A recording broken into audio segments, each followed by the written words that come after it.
bļāvies, tur žostka, bļāvies. Tur ir, jā. Ir ko cīnīties, bet, nu, bet viņas ir jāpacieš, nu nevar, nedrīkst nepaciest. Kā man teica, cik tā gudra sieviete, kad viss tas, kas notiek tajos pirmajos mēnešos, tam vispār nav nekāda sakara ar tevi. Jā. Tu tur neesi pie kā vainīgs. Tur hormoni un viss pārējās lietas vienkārši viss ir uzsprāts. Tur nav nekāda sakara, kad kāds tev tur kaut ko vienkārši neņem to galvā. Nu jā. Vienkārši. Ok, labi. Va? Es neko nedaru. Ja no šīs dienas vismaz kaut kāda gudrība jums, draugi mīļie, nu tad rekur. Ņemat šito. Jaunie fāteri. Ķipa jaunie. Jā. Vispār jau zin kā.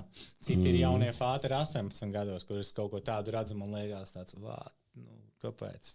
Bet, Nu, katram savs. Nē, katram savs. Zini kā, teiksim, es pats esmu, man pašam, teiksim, mana māsai vecāki bija jauni, salīdzinoši. Un tam ir savi plusi. Nedomājies pats, tev, teiksim, tu savu pirmo atvasi palaidīsi tagad dzīvē savā 50-niekā. Jā.